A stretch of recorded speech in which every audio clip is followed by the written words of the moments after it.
You can be lonely in a crowd. You have heard that. You have probably said it. It gets repeated so often that it has stopped sounding like a claim and started sounding like weather, something everyone nods at and nobody examines. And it is true.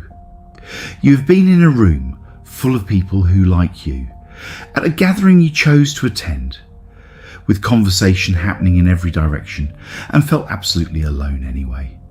Not sad exactly, not lonely in the way you would describe out loud to anyone, just unseen, present in the room and absent from it at once.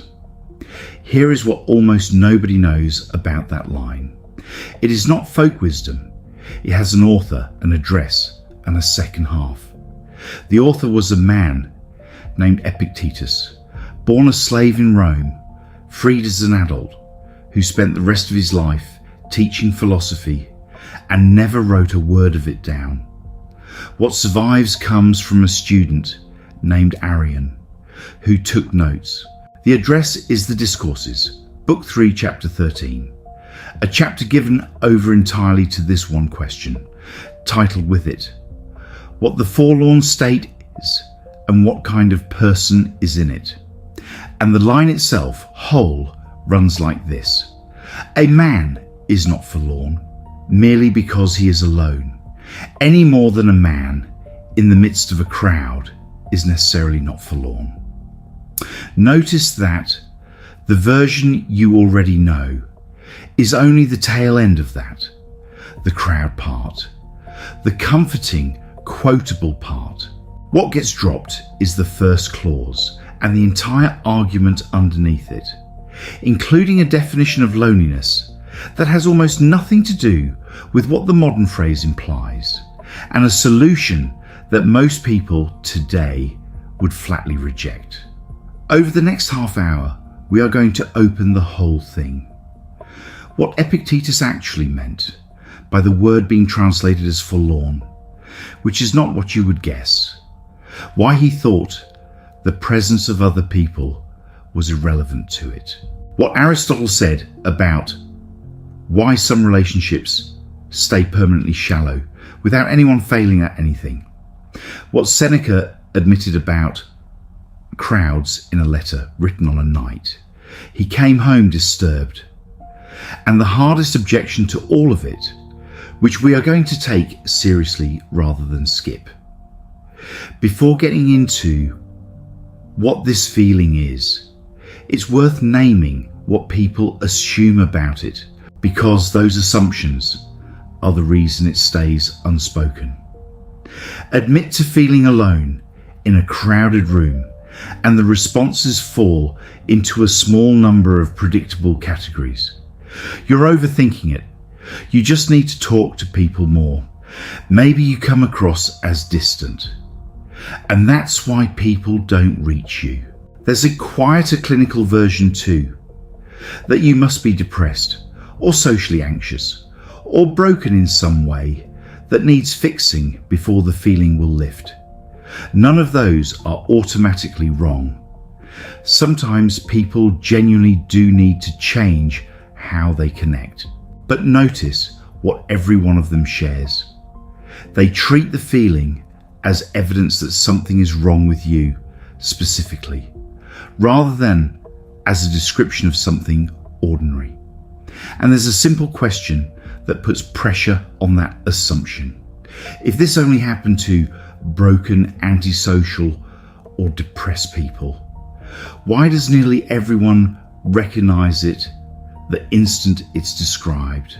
Why does it land for people with full social lives, stable relationships, and no clinical anything? There's a particular irony in the most common advice. The people most likely to say, just talk to people more, tend to be the ones who have never felt this specific version of isolation. The kind that persists while you're actively talking to people. Their advice assumes the missing ingredient is quantity of interaction. For almost everyone who experiences this, quantity was never what was missing. And underneath all of it sits a second accusation that rarely gets said out loud, but shapes everything. The suspicion that you're being ungrateful. You have friends, a partner, a family that shows up. Complaining about feeling unseen on top of that sounds like taking real care for granted. That suspicion ends the conversation before it starts, because nobody wants to sound ungrateful for people who have done nothing wrong. We're going to come back to that one, because it turns out to be the reason the whole feeling gets internalized as a personal defect. Start with the sentence itself, both halves. Being physically alone does not automatically mean you are suffering. Solitude by itself is not the problem. That much is familiar. But being surrounded by people does not automatically mean you are not suffering either. You can tick every external box: company present, conversation happening, nobody excluding you, and still be experiencing the exact thing everyone assumes only happens when you're by yourself. Which means the thing was never about head count. It was never about how many bodies are in the room. It is about whether the people around you have any accurate picture of who you are, or whether you are running a version of yourself smooth enough to pass as present. Most people spend years assuming solitude and loneliness are the same substance at different concentrations. They are not. You can have either without the other in both directions. Someone eating dinner alone by choice, genuinely at ease, is not experiencing what you experience, surrounded by acquaintances who only know the edited version. Look at it from the other side too. Some of the most settled people you will ever meet spend enormous amounts of time completely by themselves and describe that time as restorative rather than painful. If solitude and loneliness were one thing, that would be impossible. The fact that you almost certainly know someone like this should already tell you these are two separate variables and not one sliding scale. That distinction has a practical consequence, and it's a blunt one. If the two were the same axis, the only repair would be adding people. But if they're separate, then adding more people to a life already full of surface contact does close to nothing for the actual problem, and can make it worse by consuming the hours you'd otherwise have spent seeking the deeper kind. That's the reframe. Now the strange part, which is what Epictetus actually meant by it. The word being translated as forlorn is arimia. It's usually rendered as solitude or desolation, and both are misleading, because Epictetus is explicit that it doesn't mean being by yourself. His definition is closer to this. To be forlorn is to be without help, unprotected, exposed to whatever might come at you with nobody to answer. That's the condition. Being alone is one situation in which it can occur. It is not the thing itself. His example is a traveller. The moment you call yourself forlorn on a journey is not the moment the road empties. It's the moment you fall among robbers. And what ends the condition, he says, is not the sight of a human being. It's the sight of one who is trustworthy and useful. A stranger on that road doesn't help. 10 strangers don't help 10 times as much. He gives a second example that cuts closer. When you lose a brother or a son or a friend you relied on, you say you have been left forlorn.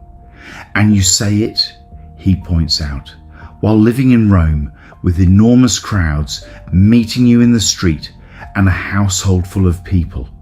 The city is full. You're still, by his definition, without help. Then he does something that most modern readers find genuinely difficult.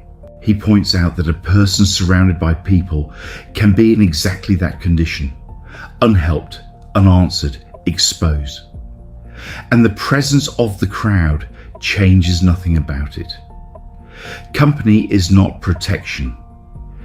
Being in a room with people who would not catch you if you fell is not different, in the way that matters from being in an empty room.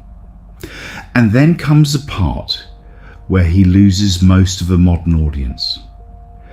And it's worth staying with rather than skipping past. Epictetus' solution is not connection. He does not tell you to find deeper friendships, or to be more vulnerable, or to build a smaller and truer circle. His answer is that you are never actually without help, because the universe is ordered, and you are inside that order, and nothing that happens to you falls outside it.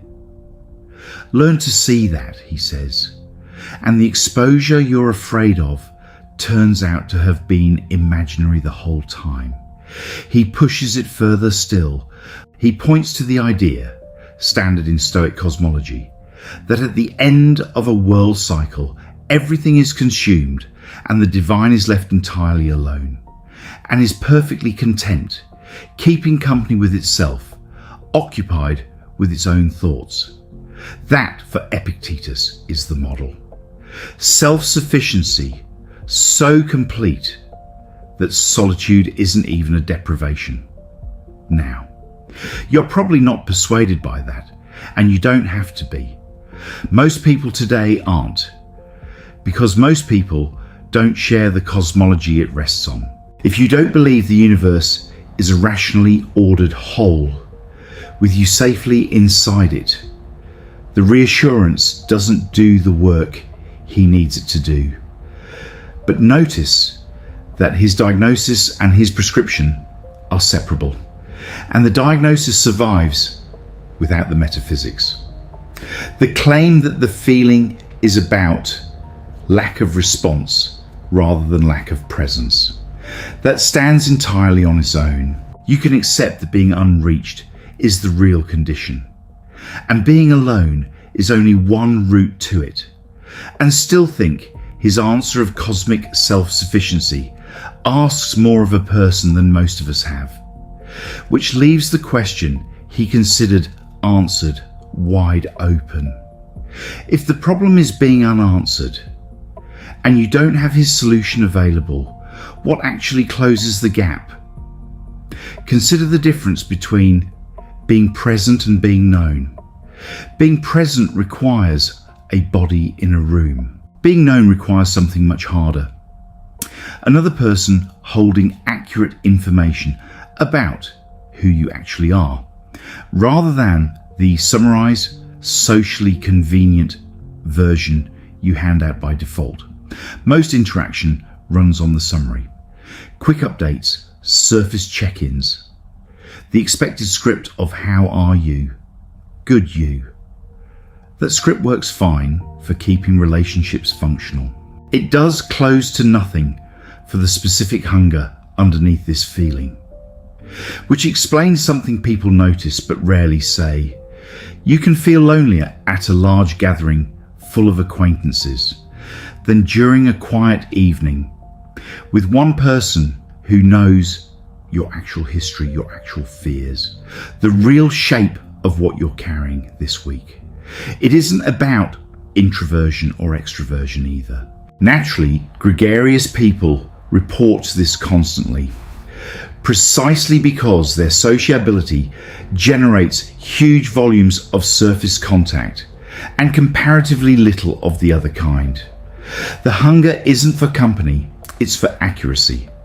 For at least one person holding a picture of you that isn't the edited one. There's a test for this. If you want to check where a specific relationship sits, ask honestly, does this person know what you are afraid of right now, this month specifically? Not what you're generally afraid of in the abstract way everyone shares.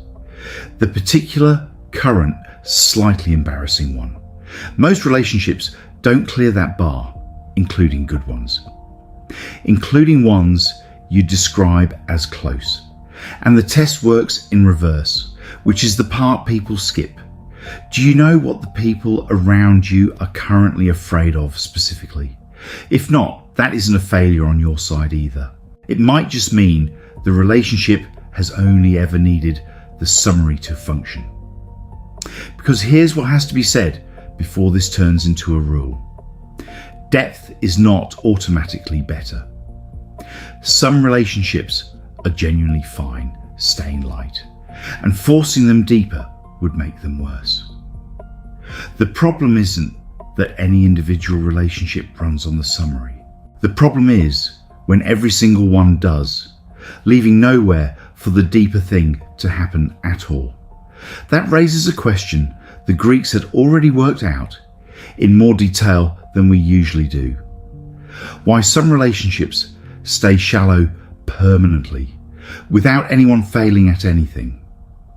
Aristotle divided friendship into 3 kinds, and the division is more useful than it first sounds, because it explains something the 2-category version, deep versus shallow, can't. The first kind is friendship of utility. You are connected because of what you exchange. Colleagues, neighbours, the people you coordinate logistics with.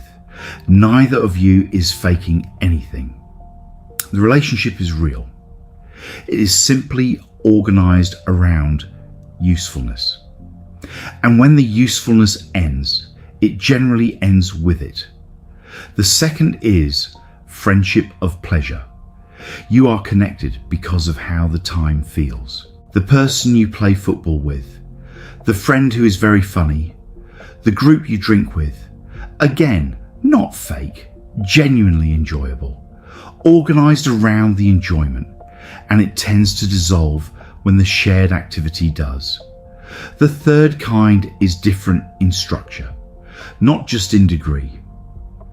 Aristotle describes it as friendship, where each values the other for who the other actually is, and wants good things for them for their own sake, rather than for what comes back. It is slow to form, requires time and something like shared character, and can't be produced on demand. 3 things follow from this that are directly relevant.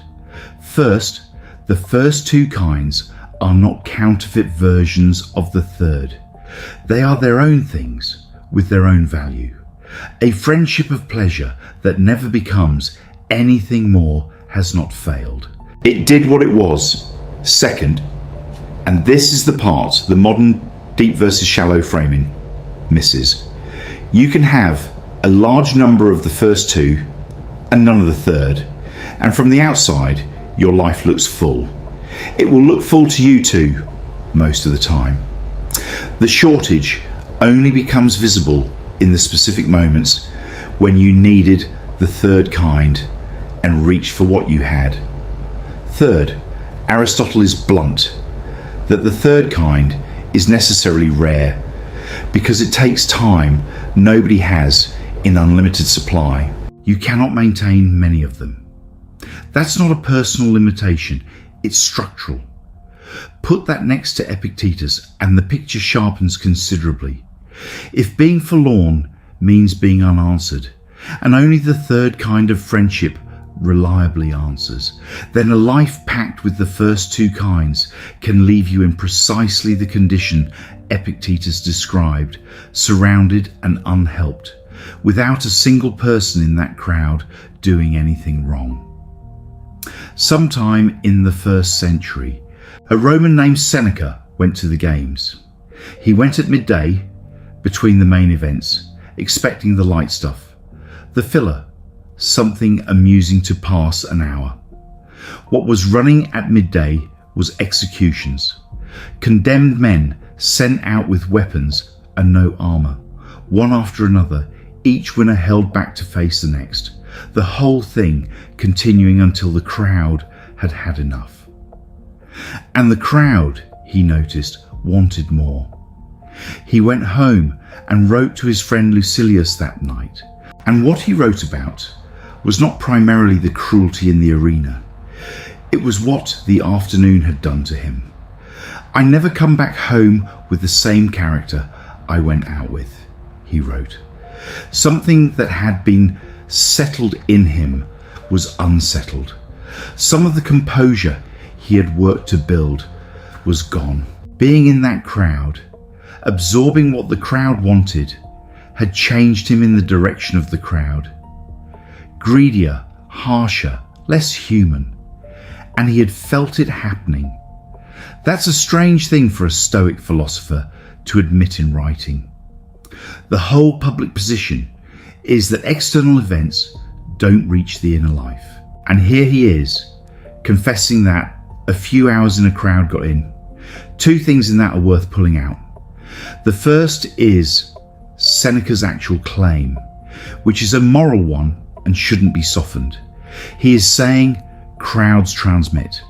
Whatever a crowd wants, standing inside it moves you toward wanting it too. That's why he warns Lucilius to be careful about which crowds he enters, and warns him equally about the reverse. That a crowd will also work on you to make you more ordinary, more like everyone else, until whatever you were building alone has quietly eroded. The second is what follows from it for our purposes. Seneca is not treating the crowd as neutral background. He is treating it as something that costs you. Energy, composure, the version of yourself you had walking in. If simply being among people, even pleasant people, at an event you chose, quietly draws down your composure the way he describes, then coming home from a friendly gathering, feeling emptier rather than fuller, stops being mysterious. Nobody did anything to you. Holding a presentable version of yourself in a room for 3 hours is labour. And it's labour whether or not anyone in the room is also reaching the actual you. That's the combination that produces the feeling this whole video is about. The cost is paid regardless. The thing you were paying for may or may not have arrived. And Seneca's advice, notably, is not withdrawal. He tells Lucilius to alternate deliberately, solitude to repair what crowds cost, company to repair what too much solitude does, neither one as the answer, the movement between them as the answer. Now back to the accusation from the beginning, because it explains why this feeling gets carried privately. Admitting you feel unseen while surrounded by people who care about you sounds ungrateful. It sounds like saying their company isn't enough, which feels like criticizing them instead of describing an experience. So people don't say it, they perform contentment at the gathering. Drive home, sit with the actual feeling alone, and conclude something must be wrong with them for not being satisfied by perfectly good company. That produces a second isolation stacked on the first. Not only do you feel unreached in the room, you also can't name the feeling out loud, because naming it seems to blame people who did nothing. But nobody in that room did anything. Surface connection is not a failure on the part of the people providing it. It's what most interaction is, most of the time, for almost everyone. And after Aristotle, we have a better name for why. Most relationships are organised around utility or pleasure, and that's not a defect in them. The guilt gets sharpest around people who are visibly trying. Family who call regularly, old friends who check in, a partner who is genuinely attentive. Feeling unreached despite real effort feels like a betrayal of that effort. But their effort and your experience are not in competition. They can be doing everything anyone could reasonably ask, and the gap can still be there. Both are true at once and neither cancels the other. Effort is not the same as access. Someone can work very hard at a relationship and still only ever have been given the summary, often because that's all they were offered. Once you see it that way, the feeling stops being evidence that you're failing at something. It becomes evidence that you're noticing something real and mostly unspoken about how connection works at scale. There's an objection to everything said so far, and it deserves a straight answer rather than a dodge. Suppose someone is not surrounded by people at all. Suppose they moved to a new city and know nobody. Suppose they're old and the people they knew have died. Suppose illness or circumstance has genuinely emptied the room.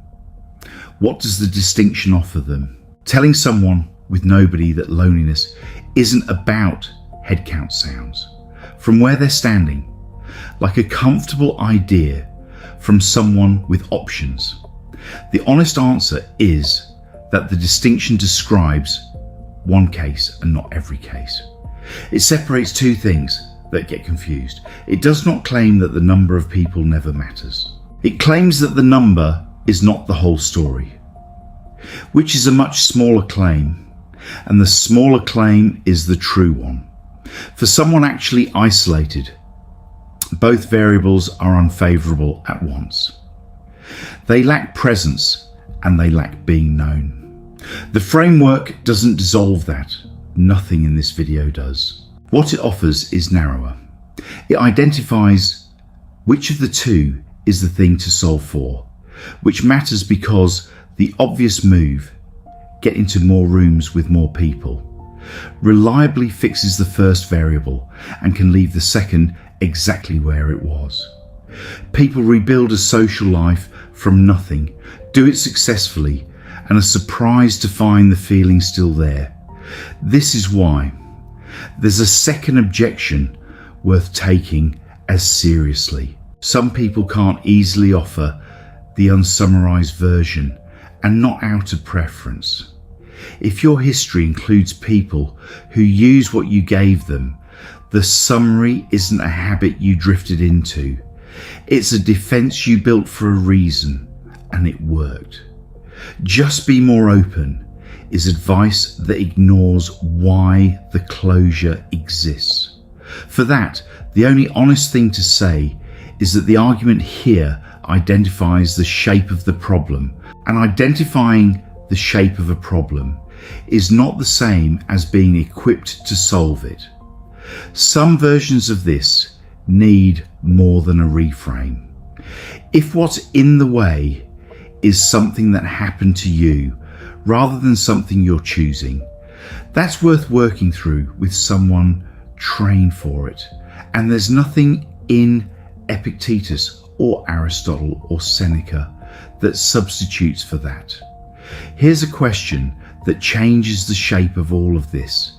If the feeling is universal, and Epictetus was describing it 2,000 years ago, why does it feel so specifically modern?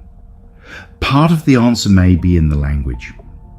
The historian Faye-Bound Alberti has argued in a book-length study of the subject that loneliness in its current emotional sense is a modern development. That before roughly 1800, the word people used was onlyness, and it meant simply the state of being alone, with no emotional lack attached. Roads were lonely, houses were lonely, clouds were lonely, which is why Wordsworth could use the word the way he did. The interior ache the word now carries came later. Her argument goes further than vocabulary, and it's contested. She claims loneliness itself is modern, produced by urbanization, industrialization, and a new ideology of the individual, rather than a permanent feature of being human. Not every historian accepts that. If that's right, it produces a genuine puzzle rather than a neat answer. Because the feeling clearly predates the word, Epictetus is describing it in Greek in detail, with a technical vocabulary for it. So either people had the experience and lacked a convenient name, or something about the experience changed as the shape of life changed. Both possibilities are interesting. If it's the first, then the feeling has always been hard to talk about, and the difficulty you have naming it is not new and not yours. If it's the second, then the modern arrangement, more people encountered per week than most humans in history met in a lifetime, nearly all of them at utility or pleasure depth, may not have created the feeling, but is certainly efficient at producing it. What's striking either way is the mismatch. The volume of contact available to you is historically extraordinary. The number of people who could answer if something went wrong at 3 a.m. is not obviously larger than it was for anyone in Epictetus's audience. Those two numbers have come apart, and the gap between them is roughly where this feeling lives. None of this argues for withdrawing or for deciding that surface connection is worthless. It isn't.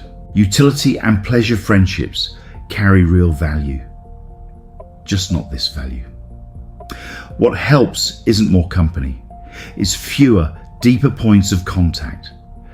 Actively letting 1 or 2 people have the unsummarized version, even though it's slower and more effortful and considerably more exposed than maintaining the edited one everybody else gets. That's uncomfortable to actually do, and it's worth being honest about the risk rather than pretending it away. Showing someone the real current complicated version invites a worse outcome than staying comfortably unseen. They might not know what to do with it. You might not like how they respond. That risk is real, and the fear of it is not irrational. But the alternative, staying in the summary with everyone permanently, guarantees the feeling this video opened with indefinitely. One is a risk, the other is a certainty. Here's the smallest possible version, which is where this actually starts. Pick one person. It doesn't need to be your closest relationship.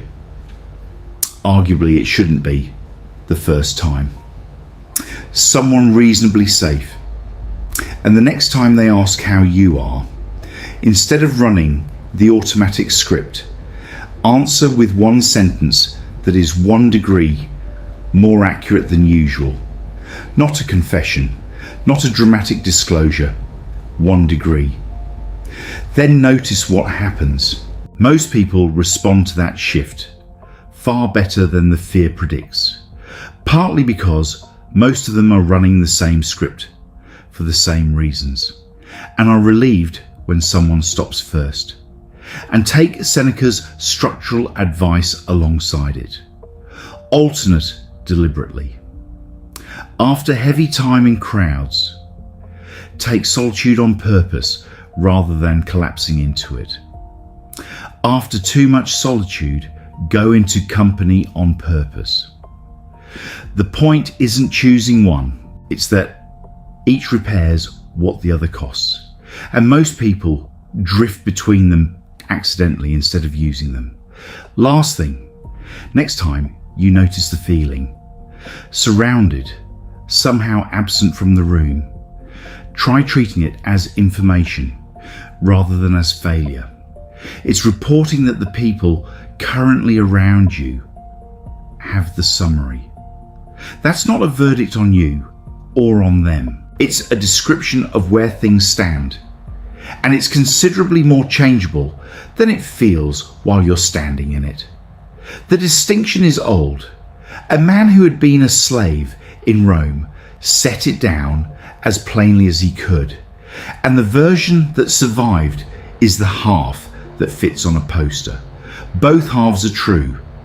Being alone and being unreached were never the same condition. You can have either without the other, you can have neither. And the one that hurts is the second one, which is why company alone never fixed it. If you felt this, fully surrounded, quietly unseen, you're not describing a defect in yourself. You're describing something close to the default setting of ordinary human contact, which almost nobody names out loud because naming it sounds like an accusation. It isn't one, it's just accurate. Now, one question, and I genuinely like the answer in the comments. When you think about the last time you felt this, where were you? Not who you were with, where? Because the pattern in those answers is more interesting than anything I could tell you about it. And if this gave you language for something you'd been carrying without a name, subscribe. That's what this channel does. The parts of ordinary experience almost nobody names correctly.